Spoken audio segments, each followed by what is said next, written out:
All right, let's cut straight to it. Deep in Chile, a country already stacked with insane natural beauty, there's this one stretch of sand that breaks all the rules. Playa Luna. Heard of it? It's the nation's only officially sanctioned nude beach. Yeah, you heard that right. Clothing optional. Freedom's the dress code. Sounds like a dream, right? Just sun, sand, and good vibes. For years, that's been the story. People flocking there from all over the globe, seeking liberation, a judgment-free zone. We're talking about a roughly 550-yard crescent of golden sand, framed by dramatic cliffs where the Pacific Ocean just crashes in. It kicked off back in the year 2000, thanks to this photographer dude, a naturist advocate named Rene Rojas. Before him, folks had another spot, but development, you know how it is, pushed them out. So Rojas made Playa Luna legit. But here's where it gets complicated. Is it all peace and love? Or is there a darker side to this bare-all paradise? We dug into it, and what we found might surprise you. But hold on, before we get deeper into Playa Luna's secrets, you gotta understand Chile itself. This isn't just some backyard beach spot. We're talking about a country that's basically a 4,000-mile-long highlight reel of natural wonders. Imagine a place where the Andes Mountains, some towering over 20,000 feet, literally kiss the Pacific Ocean. You've got the Atacama Desert in the north, one of the driest places on Earth. And what most people don't realize is this ain't just barren wasteland. We're talking geysers exploding 15,000 feet up, salt flats blushing pink, and get this, by 2025, this zone is slated to host over 70% of the world's astronomical gear.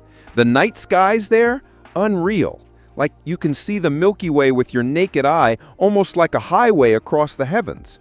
Then swing south and you're in literal Patagonia.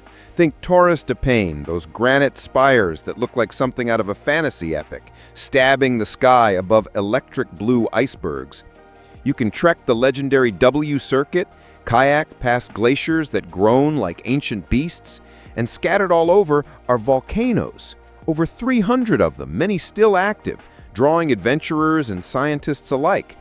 We even found forests with araucaria trees, they call them monkey puzzle trees, that have been around since the dinosaurs. Seriously, these things are living fossils. This country doesn't just have nature, it is nature, dialed up to 11. Look, if you're the kind of guy who's always chasing that next level of experience, always pushing to see what's really out there, then do yourself a favor and hit that subscribe button. We're dropping content like this all the time, a no BS look at the world's most epic spots. Don't miss out. Now, you might think adventure and, I don't know, high-end wine don't mix. But in Chile, you'd be dead wrong. This place isn't just about rugged landscapes, it's a serious player in the global wine game. And here's the kicker. Chilean wines are consistently punching way above their weight, often taking down heavy hitters from France and Italy in blind taste tests. How? It's all about that insane geography we talked about. Those Andes, the Pacific's cool breezes, even the desert up north, they create these perfect little microclimates. Winemaking here goes way back to the 1500s, Spanish conquistadors needing church wine, the usual. But things got real interesting in the 1800s when French grapes like Cabernet Sauvignon and, crucially, Carmenere hit the scene. Carmenere is Chile's signature grape, and it's got a crazy backstory. Thought to be extinct in Europe after a plague wiped out vineyards, then rediscovered in Chile decades later, mistaken for Merlot. Talk about a comeback story. You've got valleys like Maipo, dubbed the Bordeaux of South America, pumping out world-class Cabernets. Colchagua Valley delivers these powerhouse reds, Malbec, Syrah, and that iconic Carmenere. And it's not just reds. Coastal areas craft these crisp, mineral-driven whites. You can tour vineyards that are centuries old, do tastings with mountain views that'll blow your mind. And a lot of these places are all in on sustainable, eco-conscious production. So yeah, you can go from scaling a volcano to sipping a glass of wine that's giving old world legends a run for their money, all in the same country.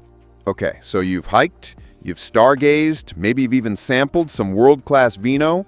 What about the food? Because trekking through Patagonia on an empty stomach, Not a good look. Chilean cuisine is all about fresh, local ingredients, a mashup of indigenous traditions and Spanish influence. Think sizzling asados. That's their version of a serious barbecue, a ritual that brings everyone together. Coastal towns, they're all about the seafood. Ceviche that's so fresh it practically zings, and these baked clams called machas a la parmesana. Cheese, clams, can't go wrong. Then you've got hearty stews like cazuela and pastel de choclo, which is this savory corn pie that's pure comfort food. It's not just fancy restaurant stuff either. Street empanadas are a way of life. And it's not all ancient recipes. Modern chefs are doing some wild stuff, reinventing classics, even using things like seaweed for snacks instead of processed junk. Beyond the plate, Chileans know how to party. The Fiestas Patrias in September, that's their Independence Day bash. The whole country just erupts in dancing, barbecues, and these festival tents overflowing with empanadas and chicha, a local fermented drink. Up north, in Arica, the Carnival Andino is this insane, high-energy tribute to Andean heritage with thousands of dancers in elaborate costumes. It's like their own version of Mardi Gras, but with panpipes. This is a culture that's deeply tied to the land, and they celebrate it hard.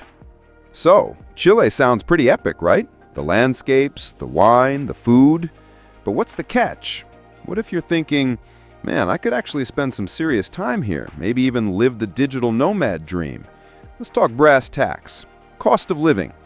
In Santiago, the capital, you're looking at maybe $490 to $535 a month for a one-bedroom apartment in the city center. Outside the center, it can drop to around $386 to $480. Groceries, maybe $200 to $300 a month per person if you're cooking.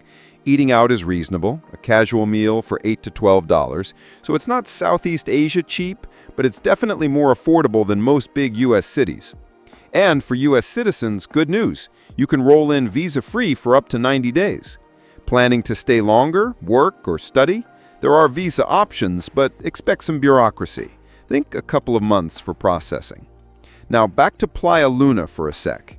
Remember that idyllic picture? Well, digging through online reviews, some dating as recently as 2023 from sites like TripAdvisor, paints a slightly different story. Some visitors, including women, have reported uncomfortable encounters. One post mentioned individuals, some even reportedly linked to the Playa Luna Club, whatever that is, displaying aggressive or inappropriate behavior. Others have flagged mirones, basically looky-loos or voyeurs, not there for the nudism but for other reasons. And theft can be an issue, so keeping an eye on your gear is crucial. Getting there can also be sketchy. Some paths have become riskier due to rising sea levels. So while the overall vibe is often positive, it's not without its thorns. It's a public space, and like any public space, especially one with a clothing optional sign, you gotta stay sharp. Maybe go with friends if you're new to the scene. So, Chile. It's a land of raw beauty, unexpected luxuries, and yeah, a few things to keep you on your toes. From the anything-goes vibe of Playa Luna to the silent majesty of the Atacama night sky, it's a place that definitely leaves a mark. The question isn't just if you should go, but how you'll let it change you. What do you think? Is the allure of a place like Playa Luna worth the potential headaches? Or are the wild landscapes of Patagonia calling your name louder? Drop your thoughts in the comments below. We actually read them. And hey, if you want to see what other insane spots we've uncovered, check out our last video right here. You won't regret it.